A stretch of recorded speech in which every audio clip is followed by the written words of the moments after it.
déjà présenté Raphaël Giordano dans ma première vidéo. D'ailleurs, si vous n'avez pas vu, vous pouvez la regarder, l'écouter.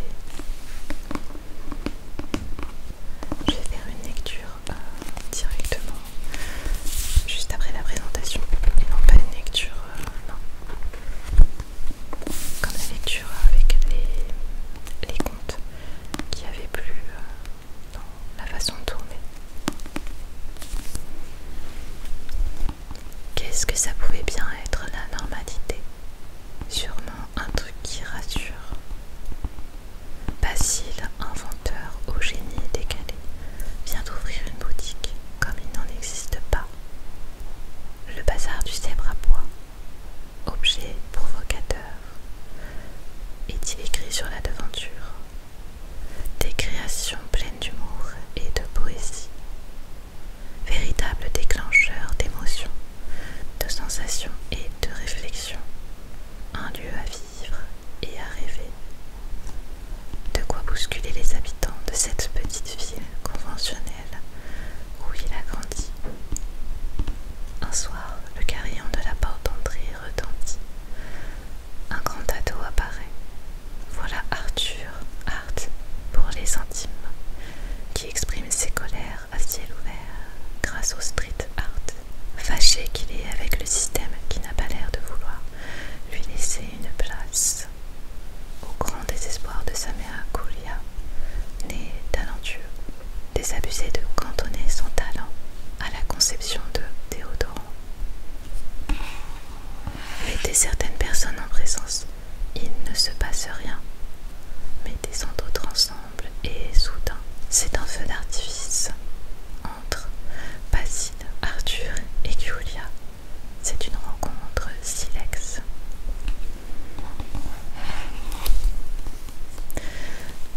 Voilà le synopsis.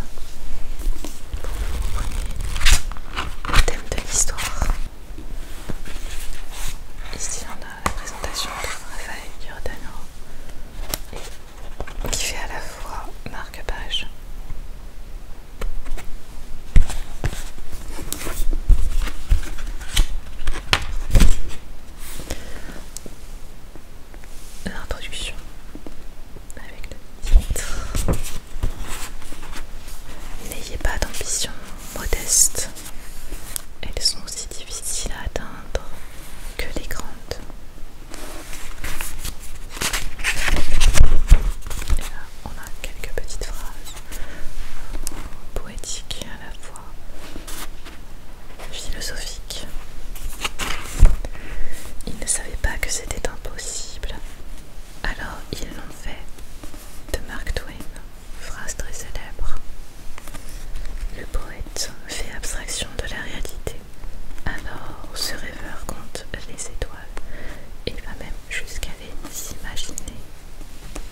les yeux pour ne pas y penser.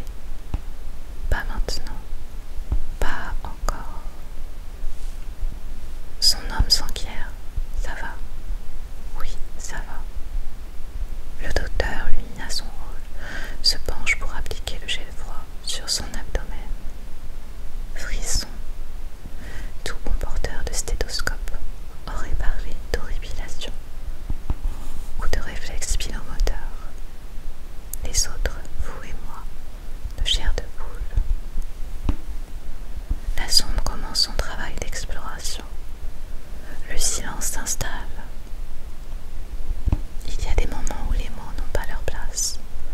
Le regard de la femme aussi, sonde et tente de décrypter la moindre parcelle d'information sur les traits lissés concentrés de l'obstétricien.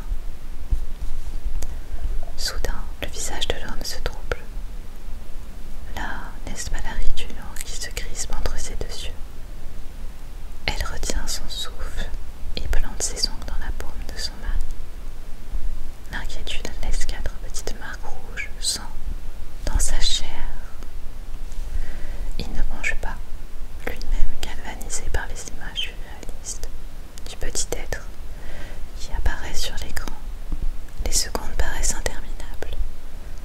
Puis le verdict tombe. Première délivrance quelques mois avant l'heure. Tout va bien.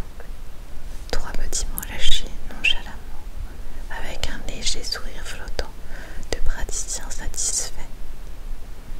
Le cœur des heureux parents explose de joie, mais pas trop bruyamment quand même, pour ne pas troubler l'ambiance chargée d'une médicale déférence. Vous voulez connaître le sexe? Oui, ils veulent. C'est plus rassurant pour préparer la venue de l'enfant. La couleur du papier peint, les layets de premier âge. La sonde s'agite de nouveau sur l'abdomen. Le médecin cherche, tente, tic. Désolé, on ne voit rien. Je ne pourrais pas vous le dire aujourd'hui. L'œil humide de déception. La mère jette un ultime regard sur l'écran où s'affiche encore le postérieur narquois de son bébé.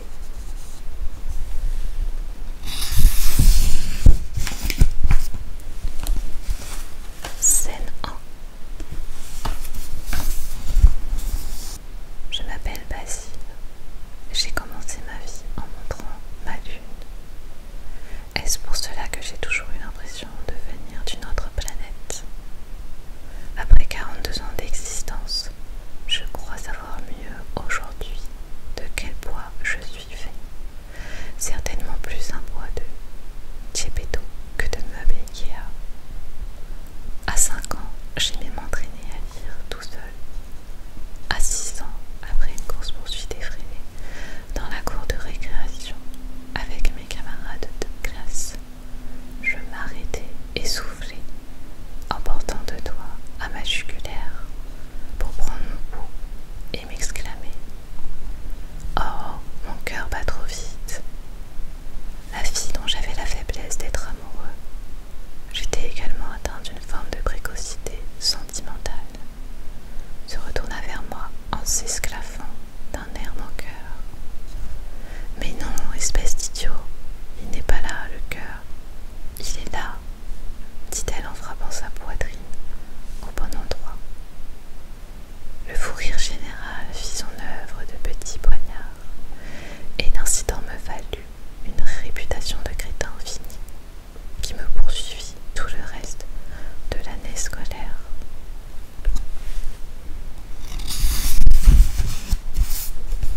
Il faut dire, j'étais de ces enfants gauches qui n'attendirent guère la clémence de leurs congénères, droitier du cerveau et gauche du corps, si maladroit dans mes relations avec les gamins de mon âge. Je ne savais jamais quoi leur dire, comment leur parler, comment me faire accepter. Pour encourager ma vie sociale, mes parents me poussaient à accepter un maximum d'invitations au goûter d'anniversaire et toute occasion de me trouver avec ce que les adultes appelaient mes semblables. Imaginait-il un instant qu'il ne pouvait pas y avoir plus dissemblables que ses semblables, que je n'arrivais pas à me sentir bien parmi ces enfants dont je ne partageais aucun des jeux ni aucune des préoccupations. Parfois, je m'obligeais à entrer dans une bataille à l'épée avec la horde des copains. Un jour, l'un d'eux manqua de m'éborgner. Cela fit bien rire les autres, sans que j'arrive à comprendre pourquoi. Tenant d'une main mon œil blessé, je me souviens d'avoir souri pour donner le change et laisser penser que je m'amusais. Gens qui rient et gens qui pleurent. Parfois encore, je me réfugiais dans la cuisine pour tenter d'avoir une conversation avec les parents. Je savourais ces interactions qui me mettaient d'égal à égal avec des cerveaux adultes. Eux me regardaient d'un œil étonné, curieux. Ils se prêtaient au jeu de la discussion quelques instants, puis finissaient par faire tomber la sentence de mon bannissement. Tu ne veux pas aller jouer, mon grand. Dieu que cette phrase a pu m'énerver. Dire à un enfant, mon grand, c'est lui rappeler combien il est petit. Un cauchemar. Par la force des choses, j'ai appris à me suradapter en répondant par la réaction qui semblait la plus sociablement acceptable. Expression sur commande, afin de mieux saisir les humeurs de mes camarades et d'anticiper les risques inhérents à la fréquentation de cette cruelle tranche d'âge. J'actionnais en permanence mes capteurs d'hypersensibles, ce qui créa chez moi un état de vigilance presque constant et exténuant. Je ne saurais dire tout ce que j'ai tenté pour grandir plus vite. Je crois que je suis l'enfant qui a mangé le plus de soupe au monde, qui s'est tenu le plus droit sur sa chaise, pendant que mes frères et sœurs jouaient comme chien et chat à des jeux de la rage. Je me planquais dans un coin pour lire le dictionnaire et tout apprendre du parler adulte. Parallèlement à ce programme d'accélérateur de croissance, je tentais aussi de satisfaire ma curiosité insatiable pour tout ce qui touchait à l'électronique et à la mécanique. Il m'arrivait de partir en excursion dans une décharge voisine pour piquer des appareils divers et variés. Et revenu chez moi, je les démontais pour voir comment ils étaient faits. Je lisais la consternation dans les yeux de mes frères et sœurs. Ma mère, elle, me grondait. Tu veux attraper le tétanos? Je t'interdis de retourner là-bas. Et si tu te coupes? Et si tu tombes? Et si tu te fais mordre par un rat? Et si tu te fais compacter comme une carrosserie de voiture? L'imagination des mères est incroyablement prolifique, mais je n'aimais plus que tout, malgré ces quelques effets de sel surprotecteurs. Elle seule entrevoyait quelque chose de prometteur dans mes gribouillis. Bizarre de rêveur. Quand je lisais dans la cour de récré des livres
lever la main et ne surtout pas donner trop de bonnes réponses à l'oral.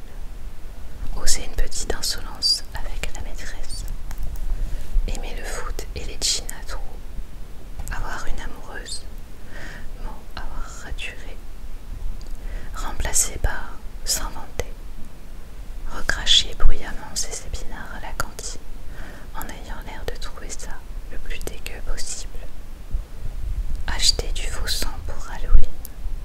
Graver ses initiales au ciseau sur sa table sans se faire attraper. Malgré mes nobles tentatives, je restais celui avec qui il n'était pas cool de traîner. Les choses ne se sont pas arrangées quand je suis entrée au collège. D'objet de curiosité, je suis passée à bouc émissaire. Et là, j'ai compris qu'il me fallait réagir. Je devais trouver un moyen de me faire accepter, ne serait-ce que pour faire cesser les micro-harcèlements qui devenaient franchement pénibles, et parfois les castagnes des petites brutes du bahut qui me valaient des collections de bleus au corps, comme à l'amour-propre. L'amour-propre qui guérit moins vite que le corps. J'avais la chance d'avoir un père bricoleur. Il avait une passion pour les vieilles motos. Il en achetait, les retapait entièrement et les revendait ensuite. J'avais donc à portée de main tout un attirail d'outils qui me fascinait. J'aimais passer un maximum de mon temps libre dans ce lieu paisible et inspirant, seul, tranquille, dans mon univers, en tête à tête avec mes rêveries. Enfin, chez moi, c'est là que j'ai créé mes premières bestioles articulées, des araignées mécaniques. J'installais un accéléromètre couplé à un capteur de présence. Ainsi, dès qu'une main s'approchait à une certaine vitesse pour attraper l'araignée, elle détalait. Je peaufinais mon prototype en rajoutant une LED rouge qui s'allumait pendant l'action. C'était du meilleur effet. J'appelais mes spécimens des spider tricks. Elles connurent un franc succès dans la cour de récré grâce au bouche à oreille. J'eus même des commandes passées sous le menton par des petits caïds des lycées du quartier, avides de bonnes affaires. Ils m'achetaient les spider tricks, une bouchée de pain, pour les revendre 3 fois plus cher. Je me trouvais enrôlée malgré moi dans le trafic. Le proviseur finit par avoir vent de ce marché noir, d'ados pas blanc-bleu. Cela fit toute une histoire, convocation des élèves, des parents, passage de savon mémorable, finalement exclusion temporaire. Je réalisais un grand effort de composition pour ne pas exploser de joie à l'annonce de ce renvoi qui sonnait le glas de mon impopularité. J'en étais persuadée. C'est en effet auréolé d'une certaine gloire que je fis mon retour au collège 15 jours plus tard, désormais en rebelle respectée. Autant dire qu'avec cette mésaventure, j'étais, à 12 ans à peine,